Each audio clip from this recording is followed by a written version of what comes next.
Thanks to all of you. And I feel very privileged to speak in this August gathering in the presence of our esteemed chairman, Shri Pradeep Naran Bhai. And also, it is really a matter of great pleasure I can express. My teacher, Professor Prafulla Kumar Mishra ji, the former Chancellor of Dr. Rajendra Prasad Central University, he is there. So, and my senior also, Dr. Jayant Kumar Rai ji, when I was part of the IGMC in New Delhi, he was our senior. And many other personalities, my old friend Nawang Sering ji from Ladakh. So it is really a festive celebration opportunity for me to speak on this occasion. I would like to touch a few things, what I realized to speak here, life and works of Sri Aurobindo. I just want to divide it into two and focus on certain areas in this. It was from 15th August 1872 and 5th December 1950, Sri Aurobindo's physical presence on the earth. But when we try to speak something on Sri Aurobindo, it is not so easy actually. Because once upon a time when someone wrote the biography of Sri Aurobindo and shows the write-up to them, Sri Aurobindo mentioned clearly, neither you nor anyone else knows anything at all of my life. It is very important to mention here, on himself Sri Aurobindo has mentioned. If you see the activities, the experiences, what Maharishi Aurobindo has given to the world, it is something extraordinary and beyond than the human minds to express what I believe. And in such a year, it's from the 15th August 2021, the whole entire nation celebrated two of the important events. That is the Azadi Ka Amrit Mahotsav and Maharishi Aurobindo's 150th birth anniversary. And for the two subsequent years, the process was continued. And it is really a festive celebration for us because the government has extended one more subsequent year to continue Sri Aurobindo's 158th up to 15th August 2024. What I feel that Sri Aurobindo, whatever a little experience I have studied Sri Aurobindo and the mother's writings, whatever little way we have practiced, what I believe that Sri Aurobindo was a philosopher, a yogi, a seer, and what he has contributed, it is really not in our consciousness to understand in a proper way. I would like to point some 3-4 important things. The first is the Sanatana Dharma. Once upon a time, when these Westerners, they were calling us the barbarians and the highly uncivilized people to the Vedic seers, those who were traveling in the jungles, and whatever they wrote the Vedas, they told it is the songs of the barbarians. At that time, Maharishi Aurobindo, through his defense of Indian culture, he tried to establish the true spirit of the Mother India, and he mentioned that the Vedas to be the foundation of the Sanatana Dharma. He proclaimed that India shall rise, it is the Sanatana Dharma that shall rise. When it is said that India shall be great, it is the Sanatana Dharma that shall be great. Maharishi Aurobindo considered Mother India as his mother. And as far as his nationalism is considered, he made a revolutionary movement against the British people. If you read the writings in the Vande Mataram, the British people were so afraid and they called the most dangerous person of India, they recalled at the time.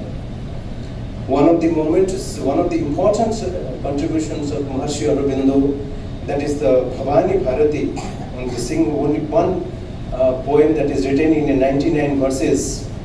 Maharishi Aurobindo has written one thing, Matasmi bho putrakaha bharatanam, sanatananam tridasa priyanam, Shakto Nayan Putra Vidhir Vipakshaha Karobina Nashayatu Yamova. The English translation is, I am the mother, O child of the Bharatas, the eternal people beloved of the gods, where neither hostile fate, nor time, nor death has a power to destroy. Maharishi Aurobindo in that same Bhavani Bharati again writes, Puratanim Mataram Prachyam Pratichyam Jagato Akhilakshya. The translation is, the east and west, I hear the cry and stir of the whole world, hastening with praise on its tongue to this country, the ancient mother of the Vedas. I will quote. So, 14th August 1947, with Akash Bani, they requested Maharishi Aurobindo to send a message. 1947, Maharishi Aurobindo mentioned the 5 dreams, and the first dream was a revolutionary movement which would create a free and united India. It was his first message, and he further mentioned, and Maharishi Aurobindo was the first who mentioned not only Swaraj but also the Purna Swaraj. In his words, we of the new school would not pitch our ideal 1 inch lower than the absolute Swaraj, self-government as it exists in the United Kingdom. It is Maharishi Aurobindo who proclaimed about the Purna Swaraj. And not only the nationalism, if you see what the way Maharishi Aurobindo spoke about development of the internationalism, and in his speech also he mentioned about the liberation of the people of Asia, and he mentioned that India has a bigger role to play. And Maharishi Aurobindo has also mentioned about the development of international spirit and outlook, international forms and institutions must appear. And he also mentioned that perhaps such developments as dual multilateral citizenship will be beneficial for these initiatives. When we study the life and workshop, particularly the workshop of Maharishi Aurobindo, 36 volumes, more than some thousands of pages, and thanks to the management of Sri Aurobindo Ashram Trust, they have prepared, published, and made it available for the public in a digital world. You can access it from anywhere. We find a deeper level of spirituality.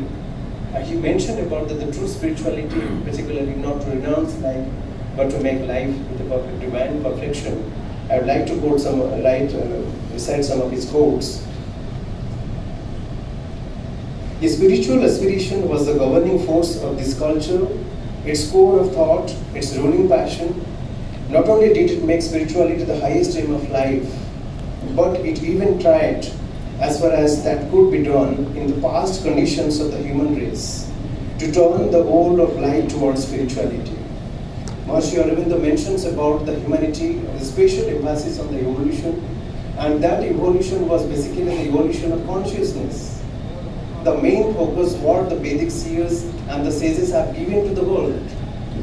You see, whatever our ancient sages and seers dreamed thousands and thousands years ago, the G20 summit which India hosted and lead a special power and so that the main motto was Vasudhaiva Kutumbakam, where the universe is a family. I would like to quote the Maho Upanishad, what the central idea is.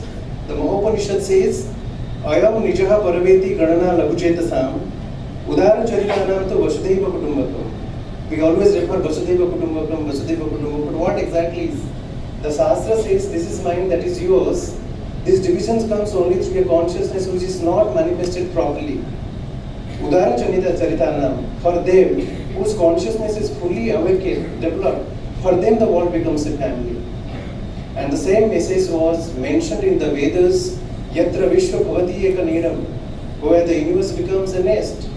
Yatra Vishwa Bhavati Eka Rupam, the message of the ancient sages and the seers, they have gifted to the world, and this is the true gift of India to the world. What Sri Aurobindo mentions about the matter in spirit and spirit in matter. We are not isolated to these two things. And Maharishi Aurobindo has also given a special emphasis on the transformation, and the transformation of consciousness. Transformation not in the sense of scientific or technological advancements.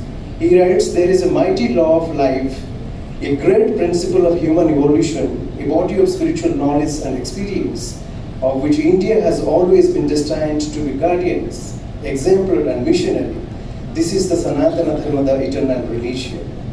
And he further mentions to a higher and larger consciousness, there is a common hope, a common destiny, both spiritual and material, for which both are indeed as co-workers.